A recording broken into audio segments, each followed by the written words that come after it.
happen to be the president of our localist group called Citizen Advocates for Public Education. We are also known as CAPE.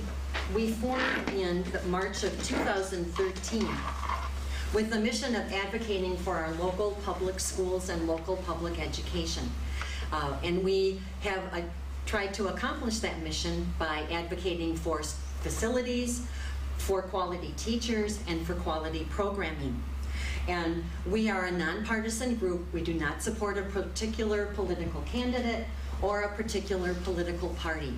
But one of our missions is to get the public involved in talking about public education and to provide opportunities for people to be informed about current educational issues.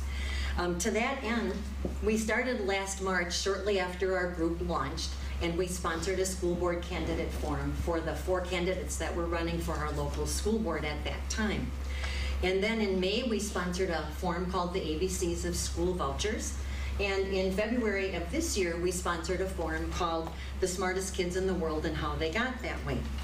Well, we're pleased to be conducting our 4th forum in our new Lake Mills Elementary School. And if you've had a chance to kind of look around as you have come in, if you've not been here before, you can see what an amazing facility it is. Tomorrow, October 10th, 2014, it's going to be dedicated. 60 years ago, on October 10th, 1954, the Prospect Elementary School was dedicated. So it's a great timing of the whole event. One of the things that people will say is that bricks and mortar don't make a difference in education. But having worked in Prospect Elementary for many years of my teaching career, and now having subbed in this building, I would have to disagree. Bricks and mortar do matter. This building provides spaces for whole classes, for small groups, for individuals to work. It has proper ventilation. It has an acoustically sound environment, spacious hallways, as you saw, with large windows letting the light in. Our students have been provided a wonderful opportunity by our community, and we say thank you to the citizens of Lake Mills for making this facility possible. For tonight's forum, just to give you a little bit of background, we invited the Senate candidates for the 13th Senate District. Come on in, we'll give you a chance to sit down. Come right over here, we'll get some more chairs. We're so glad you're here. These chairs are open in the front here, too. There's 4 over this way. And 4 over this way.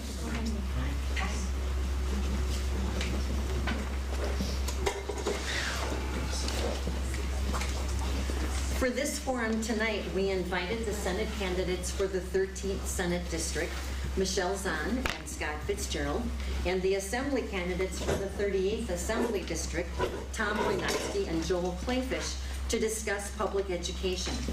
We submitted 6 questions to each of them, and Senator Fitzgerald and Representative Clayfish were unable to attend tonight. We welcome Michelle and Tom, and in a minute you'll learn a little bit more about them. Because our current senator and representative were not able to attend, we gave them the ability to share their written answers, and that's why you see 2 new people at our table here. They are willing to share the written answers that Representative Clayfish and Senator Fitzgerald submitted. Initially, Representative Clayfish said that he would not be submitting written answers and that we should check his voting record to learn his stance on the issues. So we did check his voting record with the assistance of Brad Klotz, who is a CAPE member, and Andy Lyons from the Wisconsin Education Association. Joanne Russo is going to be sharing Senator Fitzgerald's responses, and Steve Bauer is going to be sharing Representative Clayfish's responses and the information from his voting record as it relates to our questions. I especially wanted to thank John Lobbs for serving as our moderator this evening. John is a local Lake Mills resident. He has been a television news reporter, a legislative aide, and director of the Wisconsin Counties Association. Hi, come on in. He served 4 years as Assistant Secretary of Revenue for the state of Wisconsin and 25 years as President and CEO of the Wisconsin Broadcasters Association and its foundation. During his time with the broadcasters, he produced and moderated 15 statewide televised debates in Wisconsin races for governor.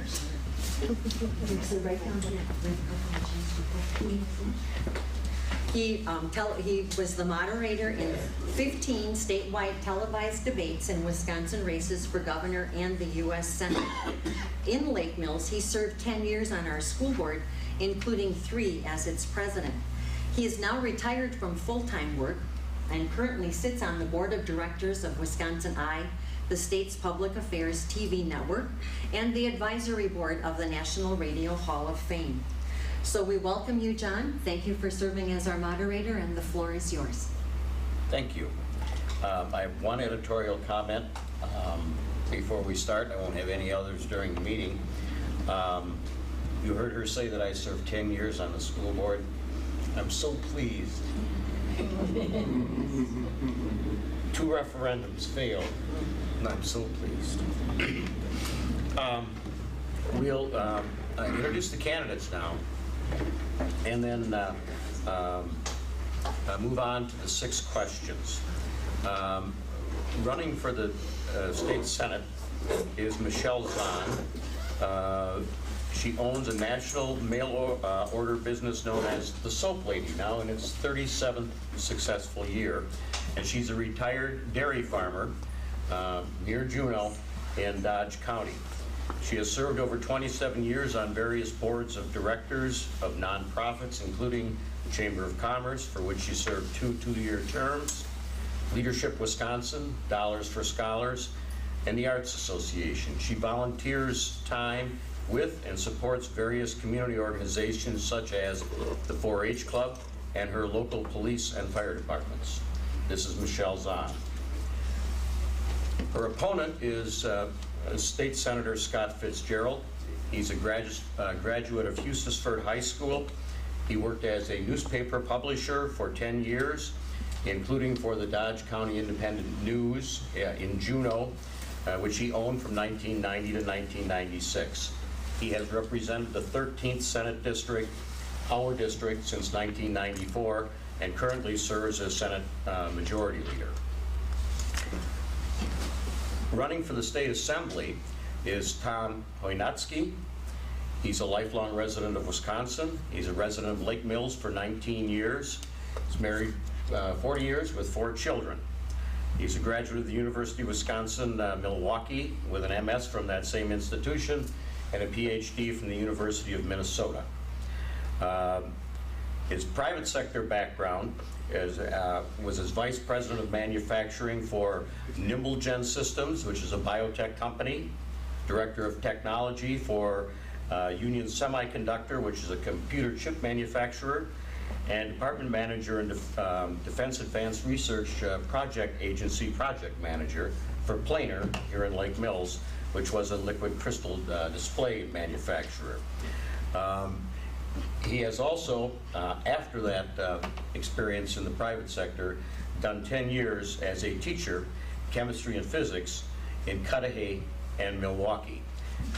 He also was in the National Guard for 6 years, promoted twice before time and grade to Staff Sergeant. Tom? And his opponent is Representative Joe Clayfish, an Oconomowoc resident who has been in the State Assembly since 2004. He currently represents us in the 38th Assembly District. He's a Waukesha native, a graduate of Waukesha North High School, and a 1993 graduate of Pepperdine University. Prior to his election to the State Assembly in 1994, he was a television news reporter for WREX-TV in Rockford and for WISN-TV in Milwaukee. With that, we'll just go on to the questions. Let me remind you that this forum has been designed for educational purposes as it relates to the candidates and their positions, not for advocacy for any candidate or any of their positions. So let me start with the first question.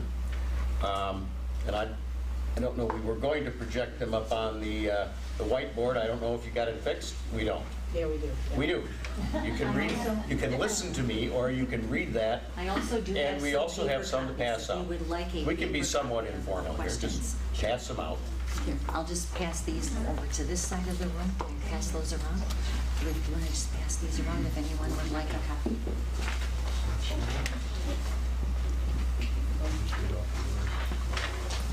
Let's start our questioning. First question, everybody will have an opportunity to respond, but let me start on the Assembly side. Wisconsin's public schools consistently lead the nation in ACT and SAT scores and high school graduation rates. Our public schools are at the heart of our communities. What value do you see in our public schools? Tom? Well, first of all, especially public schools are the center of our communities, especially when we're talking about a small community like Lake Mills. They also are the place where our children begin to learn our common values as a nation, as a city, as a state, and as a nation. The other thing is that they prepare our students for their futures.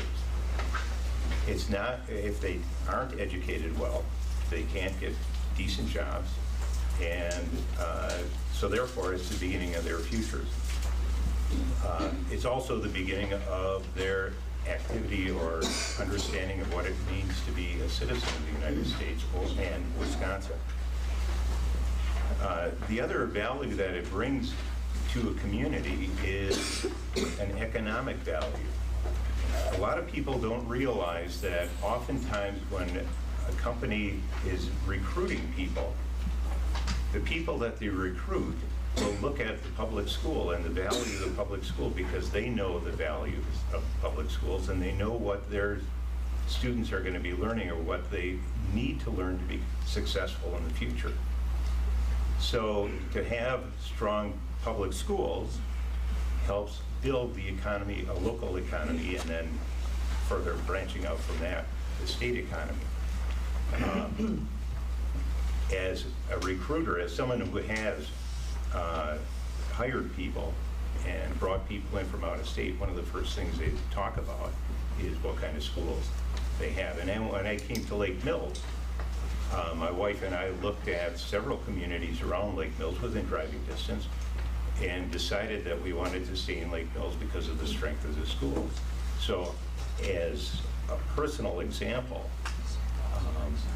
or I use myself as a personal example, but I have many examples where I've hired people and have gone through that particular sequence of events where they've actually looked at the different school districts and whether or not they would come in.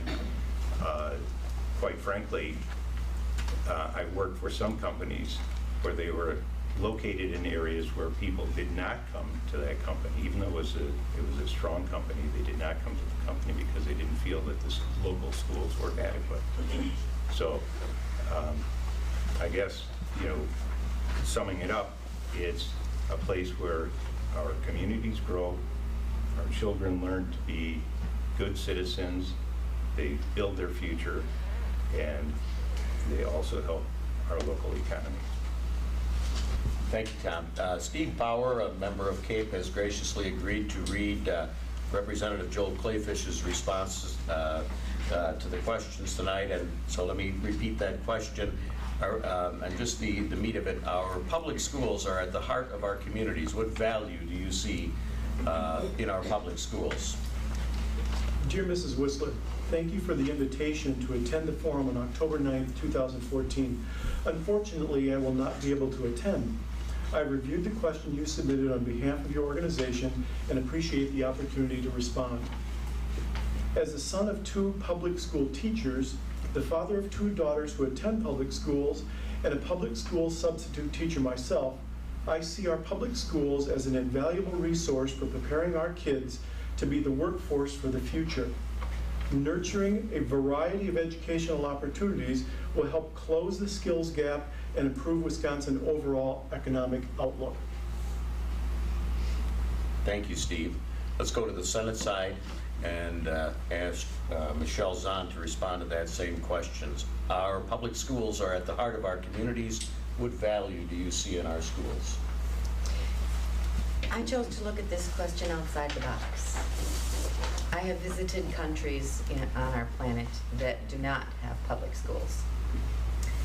And I can tell you that when we do not have public schools, we do not have an economy of equal value with the citizens. There are no opportunities for children who cannot attend school. Without public schools, you run the risk of having private schools that cater to those who can afford to attend, or to those who can afford to give more money to a particular school. So the privileged have different opportunities than the underprivileged. So I see the value in our schools as equality of opportunity. That said, I've done a little bit of research into our public schools, and I am dismayed to learn that some of the things that public schools have customarily done to produce good citizens are now no longer legal in our schools.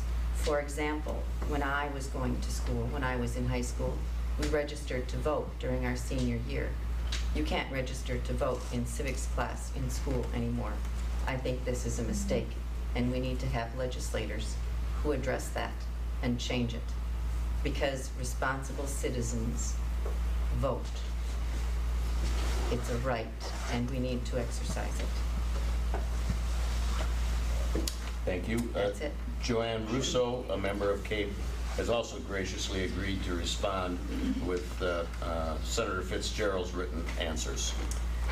Dear Ms. Whistler, thank you for the invitation to attend the forum on October 9th, 2014. Unfortunately, I will not be able to attend the forum. However, I appreciate the opportunity to respond to the questions you have sent.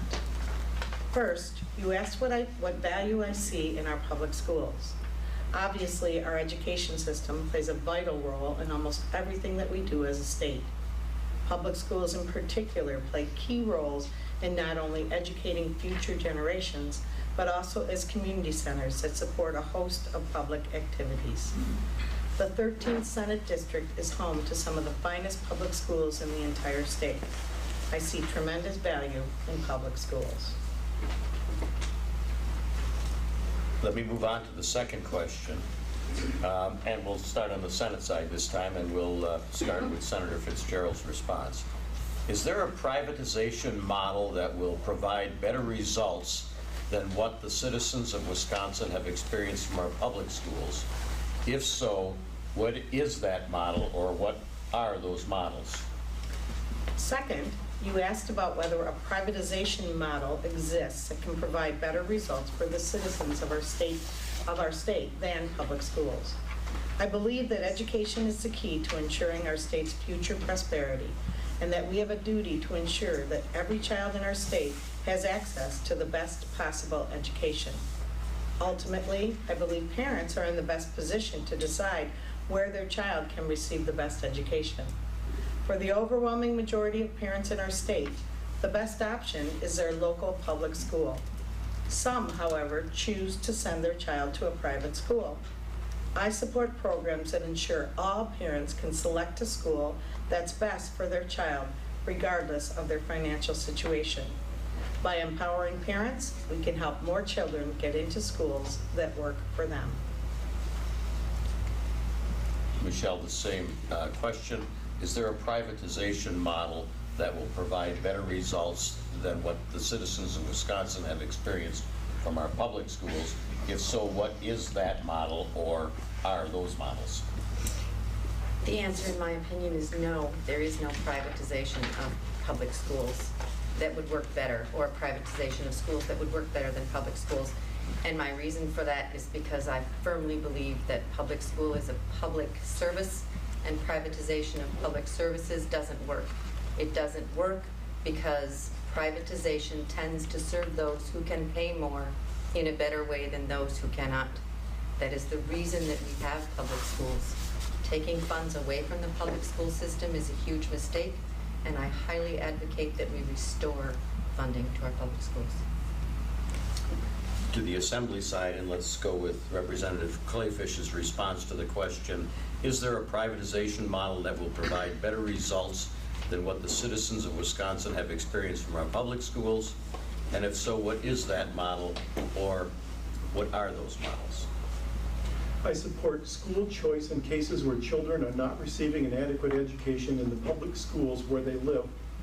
If education is truly about a child's success, how the taxpayer assists in that should not matter. Tom, same question.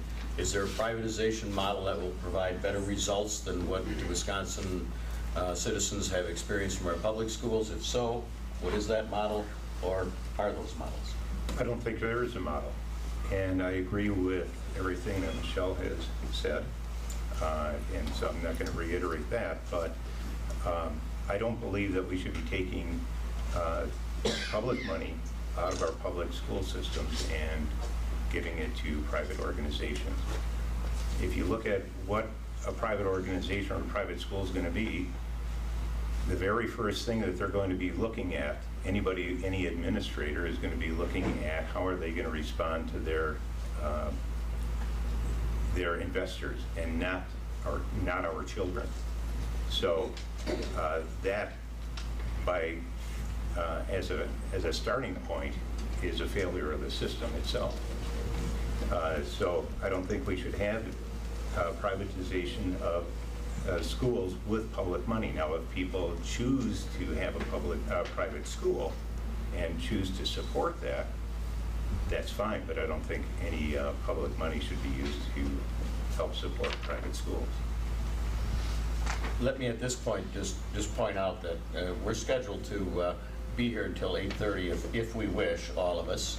There will be an opportunity at the end, I can see from the timing, to ask questions. So be taking notes. The third question. We started on this side last time, we'll start on this side this time. As a candidate, do you support the expansion of voucher schools across the state of Wisconsin? Do you believe voucher schools should be expanded to our local school districts? How will voucher schools be held accountable for student achievement, teacher quality, and effective use of taxpayer dollars? Tom? I don't support expansion of vouchers. I think it's wrong to be taking money away from public schools. My belief is that with expansion of vouchers, you're taking money away from public schools. The voucher systems, or the voucher schools that we've seen in action to date, primarily take select students that are higher achievers than the general public. And so what's going to happen is you're going to have this model of voucher schools that people are going to hold up and say, well, see how good they're doing. Meanwhile, the disadvantaged children are not going to be getting the education that they need through our public schools because we're taking money away from public schools. As someone who has taught in the Milwaukee Public School District, I have seen what has happened with a decrease in funding in those schools. There, I had to actually, in order to do chemistry or physics, I had to actually go around and take all the old equipment, dismantle it, and try to get good parts and put them back together again so that I'd have one or two working pieces of equipment. Our schools are just underfunded to begin with, and taking money away just exacerbates the problem. So I don't believe in school vouchers. Steve, Joel Clayfish's response to that question. Do you support the expansion of voucher schools across the state of Wisconsin? Do you believe voucher schools should be expanded to our local school districts? How will voucher schools be held accountable for student achievement, teacher quality, and effective use of taxpayer dollars? It appears that Mr. Clayfish took question number 2 and question number 3 and answered them in 2 sentences. So I'll read the previous response once more. I support school choice in cases where children are not receiving an adequate education in the public schools where they live. If education is truly about a child's success, how the taxpayer assists in that should not matter. Michelle? Do you support expansion of voucher schools across the state of Wisconsin? Do you believe voucher schools should be expanded to our local school districts? And how will voucher schools be held accountable for student achievement, teacher quality, and effective use of taxpayer dollars? I respect the right of any parent to choose which school they want to send their child to. I do not support vouchers. I do not support the expansion of vouchers. As someone who grew up, I was born and raised in Milwaukee. I attended both private schools and the public school system in Milwaukee. I can tell you that I understand the concept. I understand where the idea of voucher schools came from. And it came because in large cities like Milwaukee and possibly Madison, I don't know, I didn't live there, but in large cities like Milwaukee, you have rich neighborhoods and you have poor neighborhoods. And the taxes that were collected by the city, at least 40, 50 years ago when I was there, were distributed in an unfair way. So the poorer neighborhoods got less money than the richer neighborhoods did. And that is where the idea of voucher schools came from. There, it makes sense to have voucher schools, maybe. But I think it makes more sense to much more fairly distribute the funds to the schools. Because ultimately, the goal here is that we have fair education, equitable education. We have to have, by the Wisconsin State Constitution, all children to receive a free education that is as nearly uniform as possible. That means we have to spend the same amount of money per student in every school across the state. Every public school is supposed to get fair funding. When we do that, the problem will be solved. So no, I don't support voucher schools. Does that answer the question? Yes, ma'am. Okay. Joanne, Senator Fitzgerald's written response, does he support expansion of voucher schools across the state of Wisconsin? Does he believe voucher schools should be expanded to our local school districts? And how will voucher schools be held accountable for student achievement, teacher quality, and effective use of taxpayer dollars? As I said in my original response, I support programs that ensure all parents can select a school that's best for their child, regardless of their financial situation. Obviously, this includes the expansion of the parental choice program. As far as schools accepting children in the statewide parental choice program being expanded to local school districts, that is up to local families and local schools. If qualifying local families decide they want their children to be in the program, and there are local schools with additional capacity willing to participate in the program as well, then I would absolutely support them joining the program. I would certainly never support forcing any family or any school to participate in the program.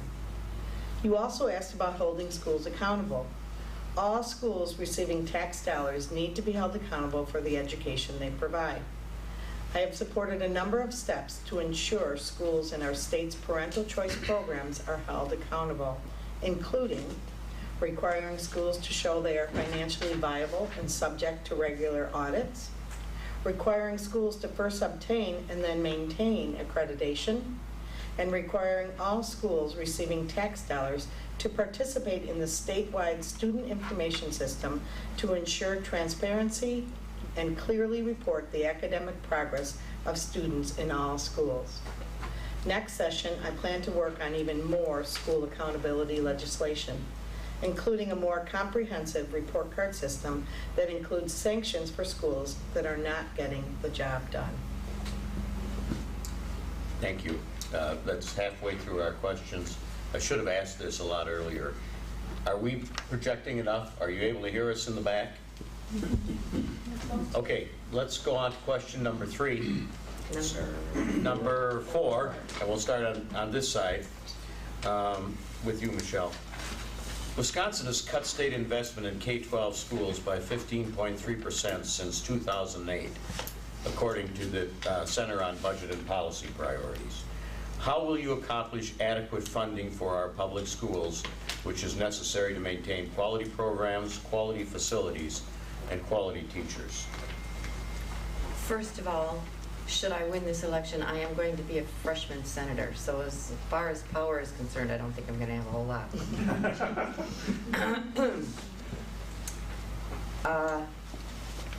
I think having cut funding from public school system it was a huge mistake. I don't understand the justification, and as a senator, I would advocate for restoring the funds. But I can tell you how I wouldn't have fixed the problem. SB 1. It was a Senate bill signed into law in March. Most people are not familiar with it. This bill, signed into law in March of 2014, renders all manufacturers and corporations in the state of Wisconsin completely income tax exempt by 2016. I don't know how much income tax money this is talking about, but it isn't a step in the right direction. We need tax dollars in order to fund our schools. We need tax dollars in order to fund our infrastructure. Giving manufacturers, which includes me, I'm a manufacturer, I make soap for a living, giving manufacturers income tax breaks is not the way we have to go about things. Everybody needs to pay their fair share. Everybody. Not just individuals, but everybody. Joanne, Senator Fitzgerald's response to this question: Wisconsin has cut state investment in K-12 schools by 15.3% since 2008, according to the Center on Budget and Policy Priorities. How will you accomplish adequate funding for our public schools, which is necessary to maintain quality programs, quality facilities, and quality teachers? Next, you asked about state funding for public schools. Since Governor Walker and legislative Republicans took control in Madison nearly 4 years ago, school funding in the 13th Senate District has increased. In fact, compared to state aid provided in the school year prior to the 2011-13 biennial budget, school districts in the 13th Senate District are projected to see a 5.36% increase next year. That's more than $7.5 million in new state aid dollars. Lake Mills, in particular, is projected to see a 14% increase next school year as compared to the 2010-11 school year. These are real numbers provided by the Department of Public Instruction and the nonpartisan Legislative Fiscal Bureau. In addition to these funding increases, our fiscally responsible budgeting has allowed us to put more than $2 billion in tax relief back into the economy. Let's have the same question for our assembly candidates. Wisconsin has cut state investment in K-12 schools by 15.3% since 2008, according to the Center on Budget and Policy Priorities. How will you accomplish adequate funding for our public schools, which is necessary to maintain quality programs, quality facilities, and quality teachers? Tom Chojnacki. Well, let's start out by addressing what Senator Fitzgerald had talked about. What he doesn't tell you is that the funding was cut drastically in prior years, and now they're coming back and saying they're increasing the funding. So he can talk about what percentage of increase they're increasing the funding. But if you look at what they did in prior years, they've cut more than what they're restoring. So it's really a gimmick to say that, we're increasing funding by a certain percentage fund. For example, we look at the technical colleges. They announced that they were increasing funding for the technical colleges, but that increase is actually only 1/3 of what they originally took out of the technical colleges. I agree with Michelle as far as taxation, that we should have fairer taxation than what we have right now. For example, if we look at the alcohol tax, that hasn't been increased since the 60s. And now we're talking about taking all manufacturers off the tax roll. They're benefiting from our education. They should be supporting our education. As far as funding, I think that property taxes is an antiquated and regressive way of funding our public schools, which is as you alluded to before, one of the reasons why we have difficulty passing bonds in order to build new schools, because people don't want to see, especially people on fixed incomes, don't want to see their real estate taxes go up, which is part of the funding for schools.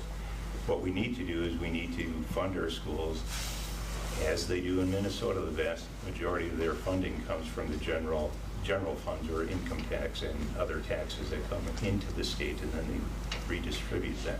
That's a more progressive way of funding our schools, and that's how we should be doing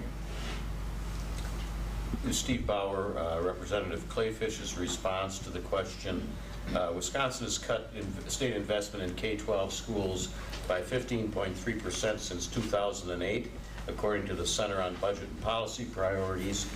How will you accomplish adequate funding for our public schools, which is necessary to maintain quality programs, quality facilities, and quality teachers? Education is the single highest expenditure of tax dollars. Despite some rhetoric, the 38th Assembly District is seeing an increase in school funding. In fact, Lake Mills is projected to see a 14% increase in school funding next year. We'll move on to question number 5. We started over here last time, we'll start over here this time. Family income is the single most important factor that influences student achievement. The poverty level continues to rise in Jefferson County. What steps can be taken to impact poverty as it relates to public education and student achievement? Tom? Well, I think one of the primary ways that we can address it is by increasing the minimum wage. And you've heard a lot of talk about how the minimum wage is going to kill, is bad for the economy. But recent studies have shown, and we're just looking, instead of talking about ideology and old rules of thumb, we ought to look at what sort of information is out there already. And if you look at all the states that have increased their minimum wage to $10.10 an hour, their economies are doing better than Wisconsin's. And on top of that, the counties of the states that have not raised their minimum wage but are adjacent to states that have raised their minimum wage have also seen an increase in their economy. So by raising the minimum wage, we can help people get out of poverty. One of the issues with, going back to my experience in Milwaukee, a lot of those parents were working 2 or 3 jobs. So they're not home to help their students or motivate their students to learn. So by addressing poverty in that regard, giving higher wages so that people don't have to hold 2 or 3 jobs, they can be with their children and support their children. There's a big difference between even an inner ring suburb of Milwaukee. So I taught at Cudahy also, and Cudahy's an inner ring suburb. There's a big difference between just going from Milwaukee to Cudahy. They have better jobs, better paying jobs in Cudahy, so that you see a lot more parents showing up for parent-teacher conferences because they have more time to invest in their children. Whereas in Milwaukee, they didn't have as much time to invest in their children, so you'd see very few people showing up for parent-teacher conferences. We have to help parents get good jobs, good paying jobs, and that's how to address it. Representative Clayfish's response to that question. Family income is the single most important factor that influences student achievement. The poverty level continues to rise in Jefferson County. What steps can be taken to impact poverty as it relates to public education and student achievement? The best way to lower poverty is to increase job opportunities. As job fields evolve, so should educational preparation for those jobs.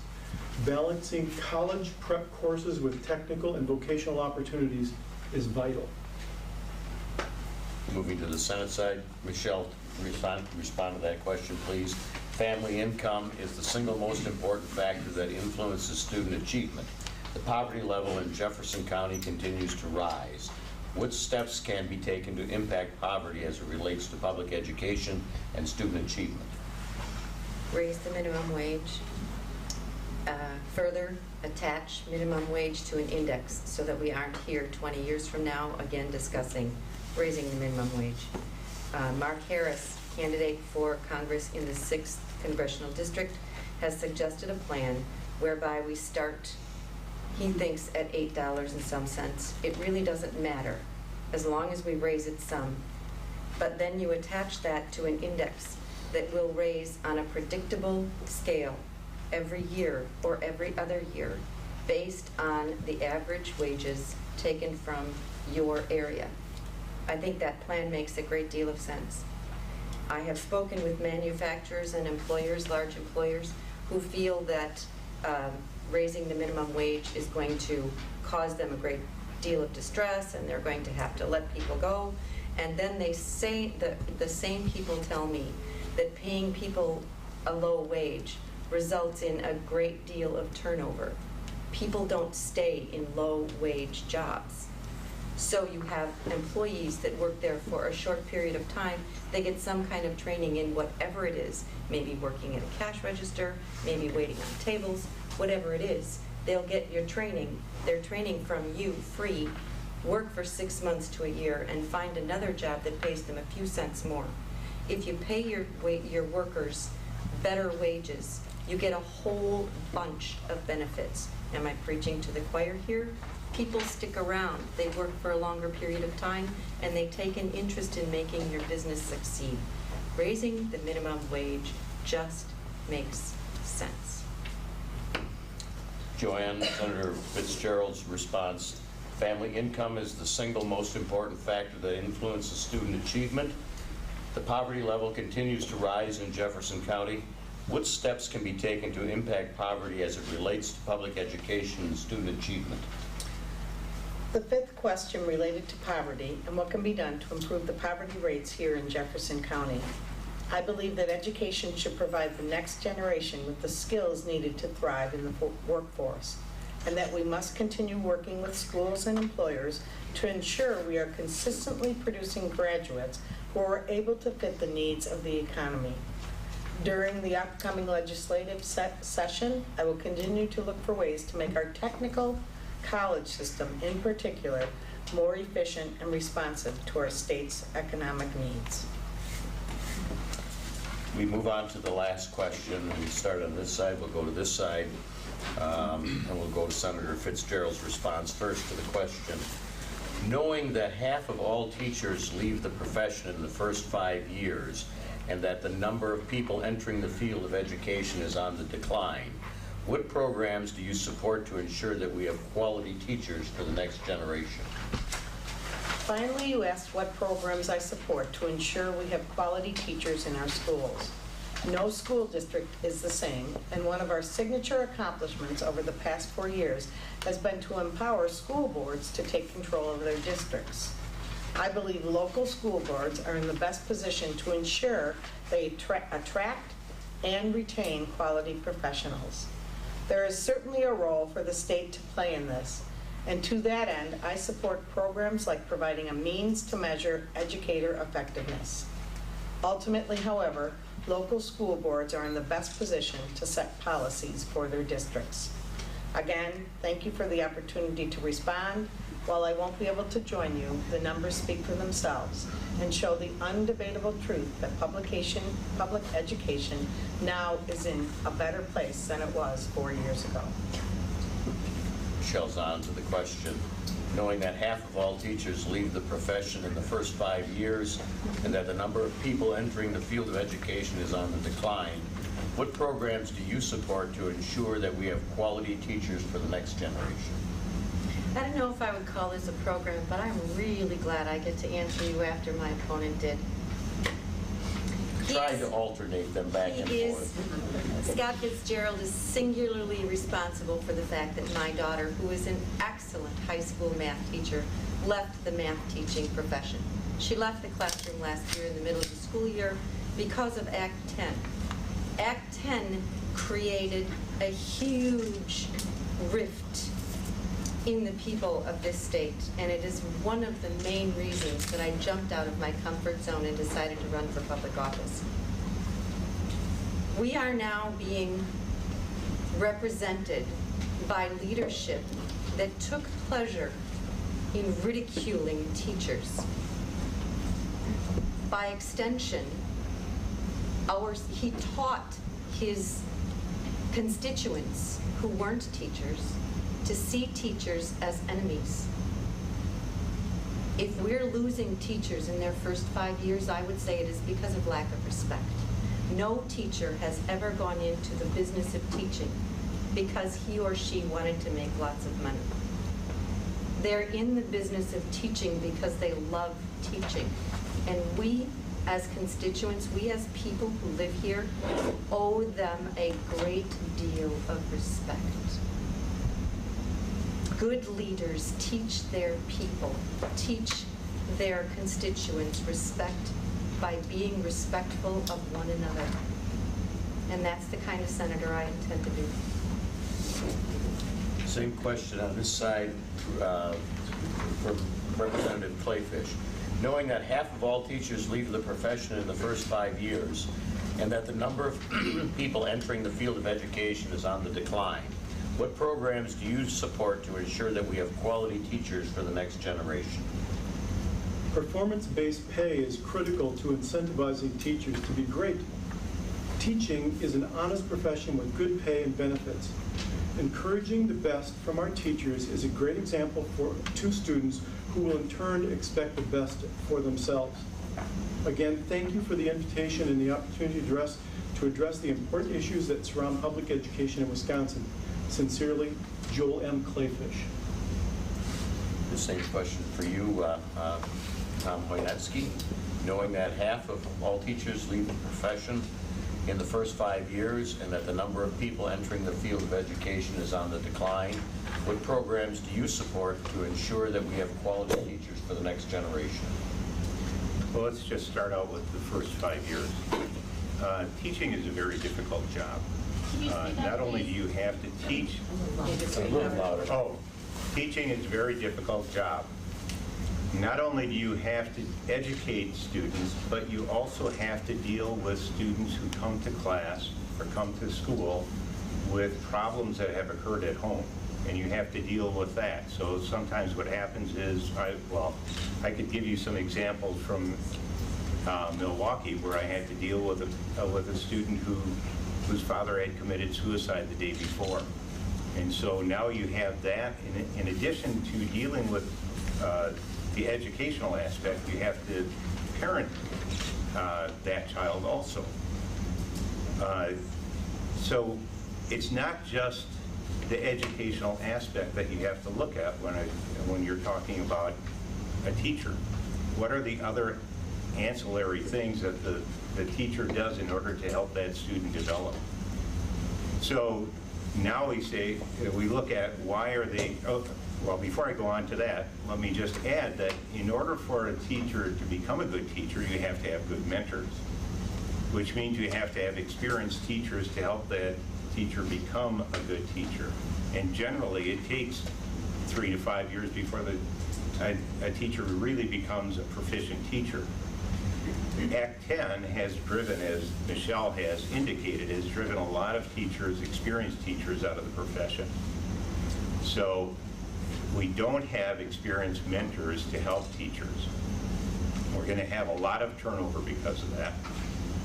But the other aspect about Act 10 is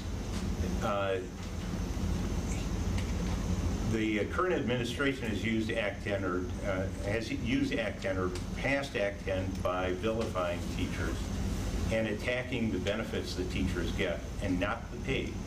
So I taught 35 years ago, left the industry, or left teaching the profession after 3 years to go into industry.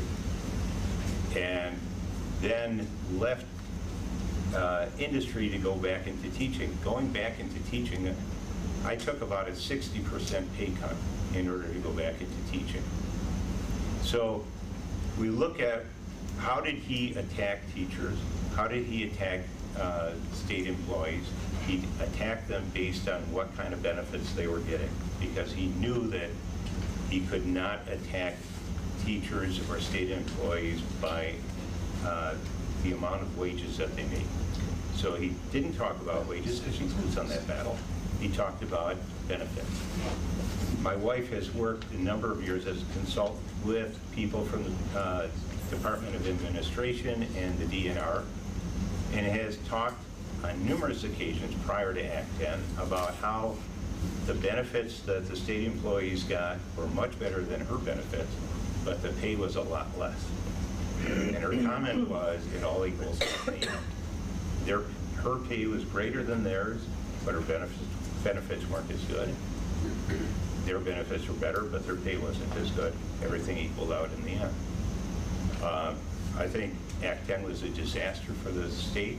It's going to be a problem that will not truly manifest itself until 5-10 years from now. Thank you. That concludes the formal part of this evening's forum. And let me remind you once again, this forum was designed for informational purposes, not for to understand the candidates and their positions, not advocacy for any candidate or any of their positions. I hope that this formal part of the forum has been useful to you. We still have 35 minutes, roughly, of time reserved, and I understand that Senator Fitzgerald and Representative Clayfish will not be able to respond, but I think as members of the community here, if you have any further questions of either Senate candidate Michelle Zahn or Assembly candidate Tom Chojnacki, please feel free to ask them. I'm not going to, as you suggested earlier, mediate. I'll moderate. Any questions? And please speak up. We're also being televised here, not live, for playback on the public access channel. So we want to make sure that we have good enough audio. Sir. Well, the official story of Act 10 was health benefits. Obviously, it was twisted, it became mean-spirited, but you have to recognize that raising health benefits in public and private sectors is out of control. In the private sectors, they can easily solve the issue by moving jobs to India. Obviously, we can't here. So eventually, you're going to have to address health benefits. Why they rise above the rate of inflation so much? Correct. Yeah.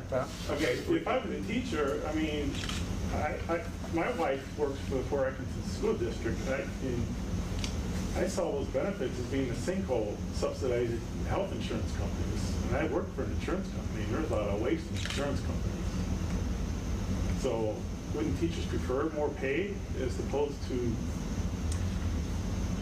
Do you want to take that one?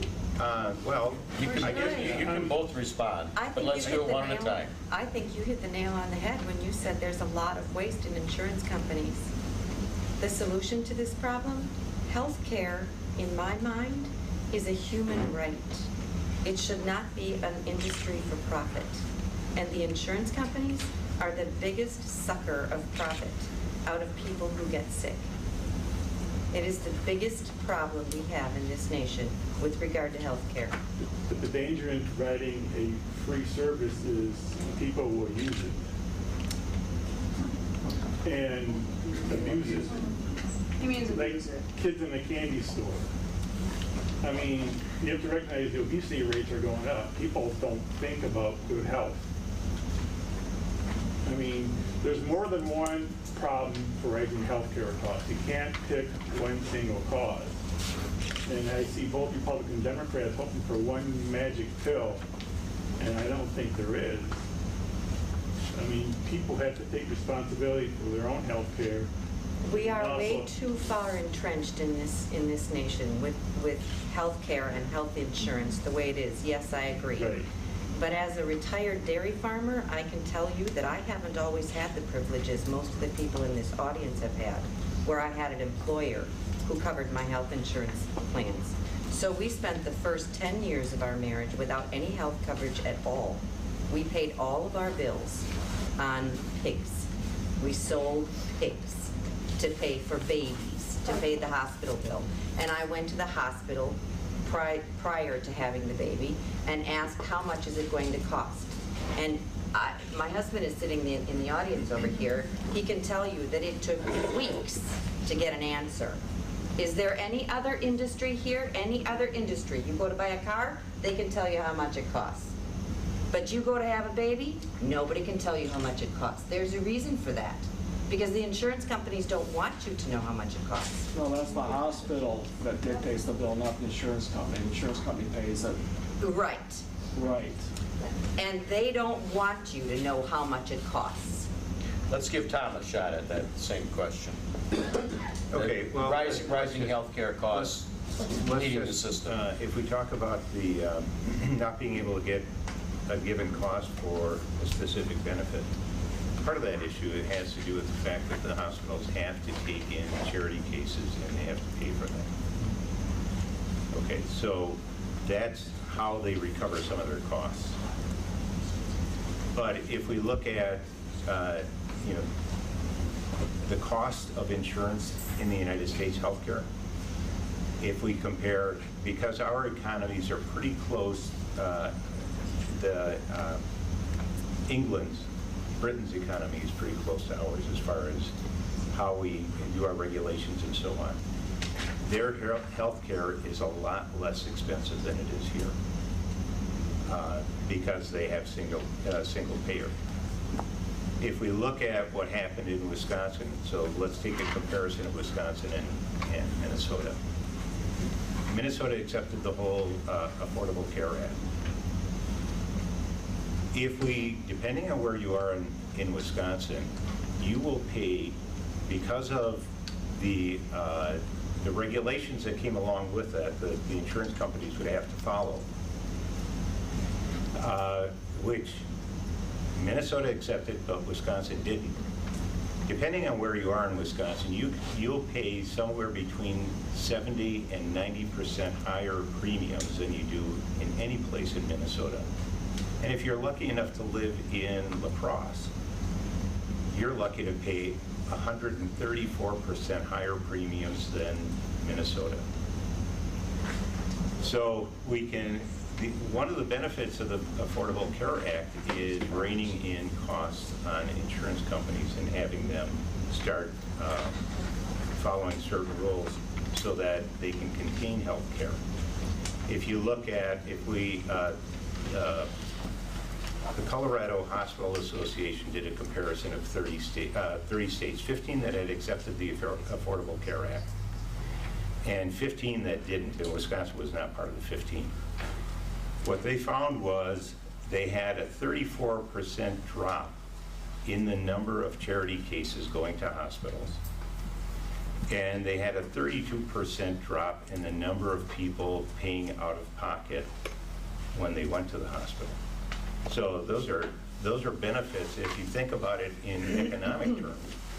If I have better health care, that means I can go to the doctor at the beginning of being sick as opposed to when it's a crisis and I have to go to the emergency room. So it's going to cost less from that aspect. I will lose less work days, so I have more income. I have better insurance at lower premiums, so I have more discretionary money. So I stimulate the economy because I'm spending more. I'm creating jobs that way. So there are a whole raft of benefits that come out of that from having the Affordable Care Act that people just aren't aware of because they just look at the dollar signs that are associated with it. Another aspect is in, well, a few years back, I don't remember exactly what year, the Congress, in its wisdom, passed a bill that would not allow the U.S. government in Medicare and Medicaid and so on to negotiate for pharmaceuticals. So we pay more in the United States than any place in the world for the same pharmaceuticals that you can get in Europe that you get here. You had your hand up. I didn't come here to hear about the Affordable Care Act or how insurance companies. I came here to hear about how we're going to improve. Number one, I assume academic standards, and I haven't heard one word about academic standards. The entire evening was about money and spending more money. And as far as Act 10, just to bring it back to what I think we're trying to stay on this evening is, just last week, because of Act 10, the Milwaukee Public School District was able to shop for insurance for their teachers. They were no longer forced to buy all their insurance from the WEAC-owned insurance company at whatever rates they want to charge them. And that's what us taxpayers had to pay in and pay to the teachers and pay those benefits that weren't negotiated. Because of Act 10, school districts have the power now to control their spending on everything except payroll, that the teachers can still negotiate that. It's the benefits that the teachers are paying a little more into, but we're still paying a chunk of their health and pension. So what is your question? My question is, I'm refuting everything they're saying because Milwaukee Public School District saved $6 million last week because they were able to shop for insurance. And the administration never once vilified teachers. That's not what any of it was about. It's about Wisconsin had a $3.5 billion deficit. And what could we do? I didn't have any more money. I had no more money in my pocket. Do either one of you care to respond to her rebuttal? There's no question there, but if you want to respond, go ahead. My question is, where are you getting your information? And I'd like to hear some statistics. I would like to know, when did family income become the single most important factor that influences academic achievement, as opposed to parents at home? Well, I would say that you just answered your own question. Because when parents have decent incomes, then they don't have to work. No, I said parents at home. That's what I'm saying. When parents have decent income, then one can stay home. I didn't say one can stay home. I'm talking about a family unit, okay? I'm talking, and to try and compare Milwaukee with Cudahy and say parents don't show up, I think you're thinking much more about the central city, where there are many more single mother families. Now, those are all statistics. I can answer your question. Let me Yes. ask Sandy to respond. The question very specifically was, where do I have this? But family income is the single most important factor that influences student achievement. Where did you get that from? We, as a group, compiled our list of 6 questions. I don't have the specific source of that one, but it is. Then of what value is it? You can't just throw that out there. We know, having been an educator myself, we know that there are many things that factor into student achievement, and that when parents in poverty, that you find your lowest performing districts in areas where there is low poverty. There is a connection between poverty and low student achievement. Nobody's disputing that. Okay, can we move on to another question? No, we're going to leave that. Yeah, it's We're going to leave that. I have a question about the Common Core. Okay? Some years ago, Wisconsin adopted the Common Core standards, and school districts all over the state spent a lot of resources, both time and money, aligning their curriculum with the Common Core and adopting instructional materials that also align with the Common Core. And within the last year, we've had considerable debate around the state about potentially abandoning the Common Core. Some cite lack of rigor in the Common Core. I'm interested in knowing your perspective on whether or not Wisconsin should continue to teach the Common Core standards or go elsewhere. Tom? I'm in favor of Common Core. We have to look at our Wisconsin, our local communities as no longer competing within the state or within the country, but worldwide. We have to have a standard that will meet our competition's educational standards. So we need to have a Common Core that, well, to meet those standards so we can compete globally.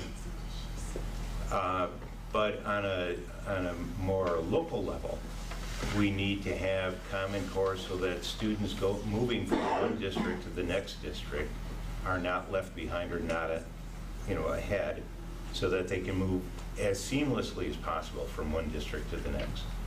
And that's something that you can't do on a local level, because each community has their different, what they feel are different goals for their community. Granted, there's some flexibility there, but we have to have at least some standards. So let's say math and science and English are very transportable from one area to the next.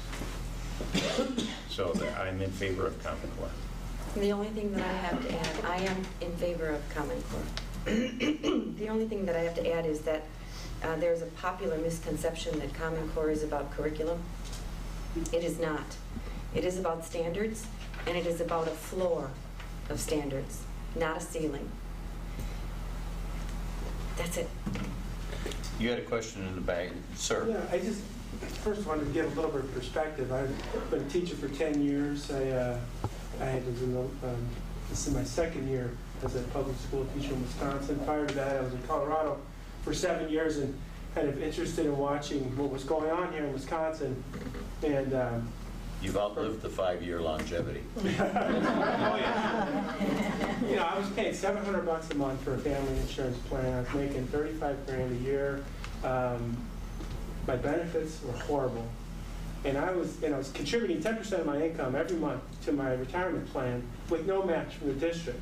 So I was a little angry watching people griping in Wisconsin about having to chip in a little bit of money. And so that's just from my perspective. And then when I came and I got hired at Waterloo, I mean, the benefits are not that bad. I was paying $70 a month, 100% coverage. I went to see an orthopedic for my knee, $10. It's not that bad, okay? But that's just a comment. My question is, besides vouchers and privatization, how do you support the open enrollment plan? Because where I'm teaching now at Bridges Virtual Academy, this school has only been allowed to exist because of open enrollment and giving kids choice. So say kids in Waterloo, they don't like the education there, they can go 10 miles down the road to Sun Prairie or to Cambridge or to Lake Mills, provided that that's allowed. Do you guys support the open enrollment issue? Michelle, first. Boy, that's a toughie. It impacts the district. Yes, I It really do. does. Idealistically, all schools should get fair funding, and then there wouldn't be a need for open enrollment. But there isn't always, the reason for choosing open enrollment isn't always just because that school might be better. Sometimes it's because a student has had a problem and needs a new beginning, and the parent would like to send the child somewhere else. I couldn't say as a legislator, if I were to become one, that I would cut out that opportunity for a family. Tom? I guess I would agree with what Michelle was just talking about. I don't have any other comment about beyond that. From my perspective, I think it incorporates a little bit of free market without taking public dollars to private. Right. And I do have a little bit of a problem with that. But allowing, I think it, Provides competition. a little bit of competition within a public atmosphere is okay by me. But Yeah, I think, if we were to... Yeah, I know probably the answer, instead of the voucher system, if they could have open enrollment, if the student is not getting what they need at one school, then they could go to another school. there's plenty of schools around here. I mean, where I was in Southern Colorado, there were 3 districts. But anyway, But I have a question for John Ross. Yes. I was unaware that as I'm a school board member, you are forced to offer a certain insurance company as benefits for the teachers. Don't you have a choice to what insurance company you deal with? First of all, Now they do. let me tell you that I'm not a member of the school board But you used to be. now. Yeah, I was for 10 years. yeah, I know. And it was, that was all part of the negotiations with the teachers union, and I headed up the negotiating team for the school board. But you weren't forced to use WEAC or insurance unless, Not by law, we negotiated it. yeah.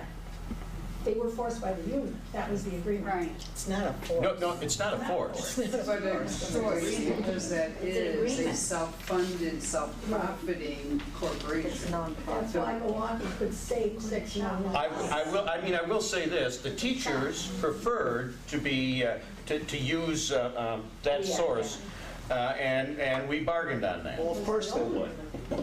Of course they would. Could I just So much- interject? We are here to provide an educational forum with an opportunity for you to ask questions related to educational issues that you have. And I understand that this becomes a very emotional issue, and there are lots of different opinions and reasons for your opinions, but I'd like to get us back onto the topic of the evening, and that is questions specifically related to education. And one of our CAPE members reminded me that when we did our forum based on Amanda Ripley's book, The Smartest Kids in the World, this is where the statement, family income is the single most important factor that influences student achievement, came from. Because if you go to her website and you look at the information that she has put together, excuse me, it's a statement made there. So she is an investigative journalist, and if you haven't read her book, I would. Amanda Ripley. Amanda Ripley. Amanda is an Ripley. investigative journalist. She followed students to 4 different countries, 4 countries that have high achievement rates on an international assessment that is given, called the PISA. It's P-I-S-A. And she really thoroughly investigated what factors contributed to the high achievement in these different countries. In other And countries. in other countries, yes. Because there are some countries around the world that always score high on this particular test.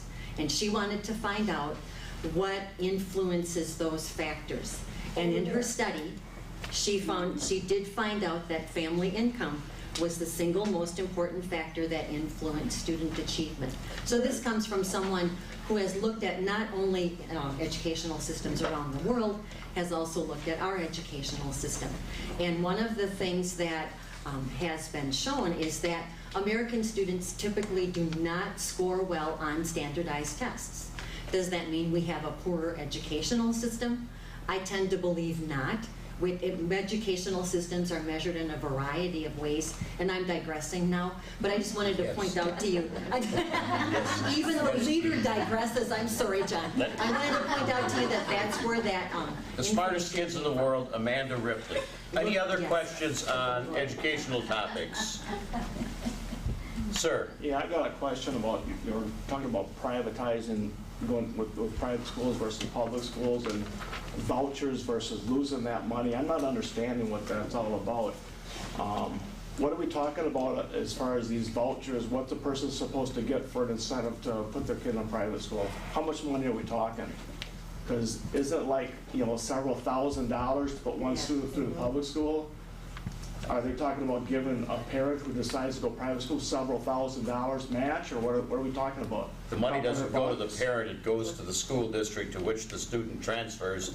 I'm not up on these statistics, I don't know how much. The money that the- If someone that leaves is Lake decided Mills to go somewhere else, whatever the number is, say $5,900 per student, that money goes with that student. To that school. It would be $6,600 next year. Next $6,600. It's what they give for the voucher as it was written. Now, again, it's not there. The voucher was what the open enrollment fee was, and that this year is about $6,600. Okay. Ma'am. Why the discrepancy between that amount and the $12,000 that it costs per student in the state of Wisconsin? You want me to try to answer that, John? Yes, please. Is that for the people in the paper? Yeah, I was. You knew the numbers. Yeah, well, Identify yourself. I'm Dean Sanders, the district administrator here in Lake Mills. When the open enrollment came in, and this has been here a long time now, The idea was is if you wanted your child to go someplace else for whatever reason, that you should have that opportunity, but that also your home district should still get some of the money that you paid in taxes. I don't know why. I wasn't there when they wrote it. I don't understand. I mean, I'm answering to you what I knew from there. Every year the fee for open enrollment has raised a little bit. I believe when we started the program it was like $5,200 a student, and now I know it's pretty close to $6,600. That's as good an answer as I can give you as to why the whole amount doesn't go. I think it was in that there's still a benefit in that you're a citizen of the school.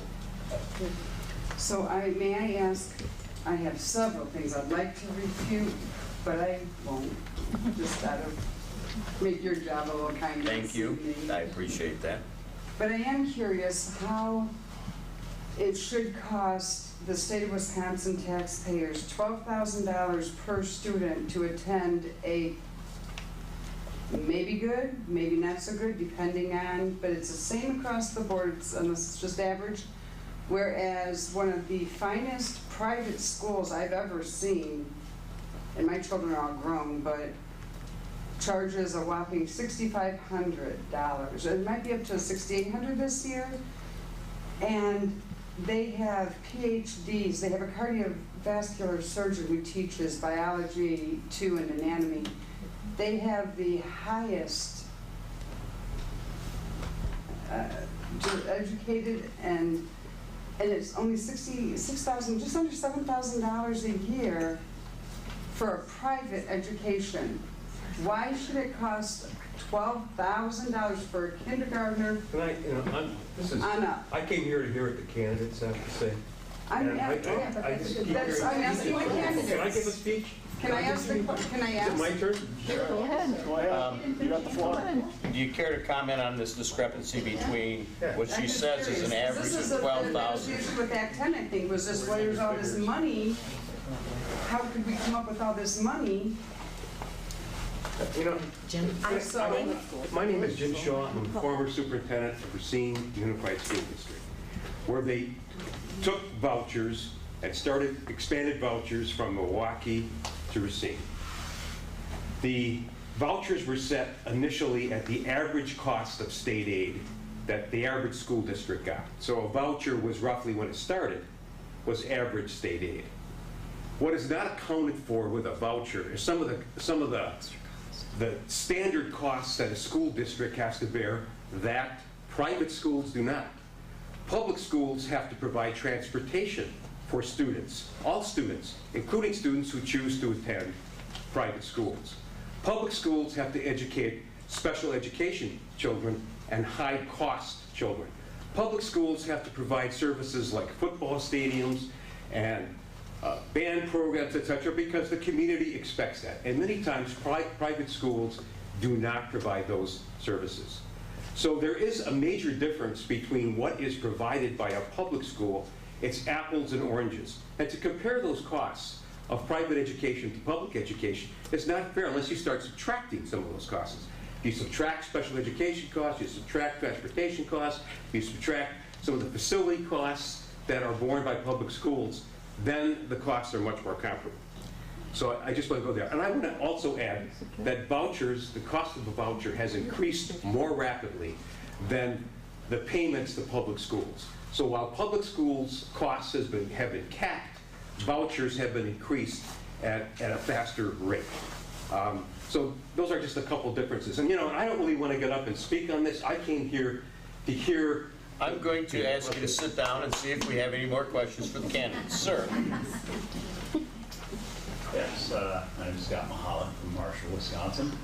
And I've been married to a teacher for 13 years. When we first got married, my wife had been a teacher for 2 years. And there was a program by the schools that allowed teachers to get their master's degree and allowed them to make more money per year as an incentive to keep teachers. Now, a lot of school districts have lost that incentive.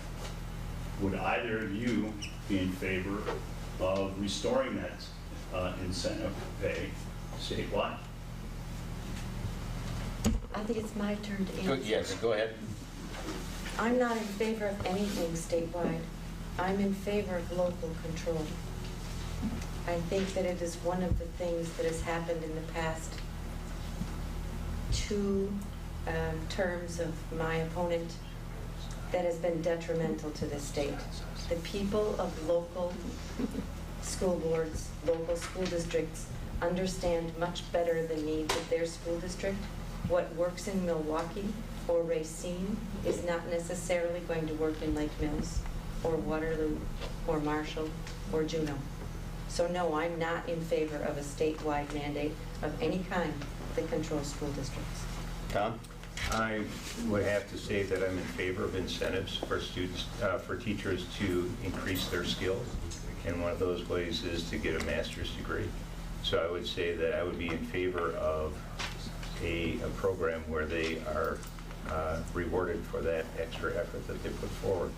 You brought up the fact that they have PhDs and MDs teaching, right? So we're looking at the same thing. We want to encourage our teachers to become excellent teachers, and one way to do that is to give them an incentive to increase their education. But not by mandate. Seriously. Well, Other questions? If not, we can call this, nobody said we had to use all the time available. It's 8:23, yes, we don't have to follow the Peter principle. Thank you very, I beg your pardon? may I ask one more question regarding that book? Because I did read that book, and one of the Do you have a things- question for our candidates? I do regarding that book and regarding They They haven't might read not it. have read the book, though. No, That but would be it does fair. pertain to Ask the question, teachers. ask the question. What level of education do you think a teacher should have to properly teach a certain subject There you go. adequately first, Tom. and to bring our students up to the level of those foreign countries? A teaching degree. I would say, As a citizen. I would say that we should have, and I'm not in charge of this, but I would And you won't be, advocate- even if you are elected. Right. I would advocate that we put more emphasis on the subject that the teacher has to prepare for, is going to be teaching. I think, from my experience, I had the advantage of going to be a science teacher. I had already, when I went for my teacher certification, I already had my master's degree in chemistry. And the emphasis that I saw was on educational subjects. There are a lot of them, and it's good. But I didn't see as much preparation in science that I thought would probably be applicable for that. So that I think there's got to be, and maybe things have changed, but I think there has to be more emphasis on the topic that's being taught for that teacher, so that we have more, let's say, core educational courses, and then emphasis on those other topics. Okay, with that, we'll call the evening to a close. I think we should express our thanks to Senator Fitzgerald and Representative Clayfish for submitting their written responses, and to Tom Hoynatsky and Michelle Zahn for joining us.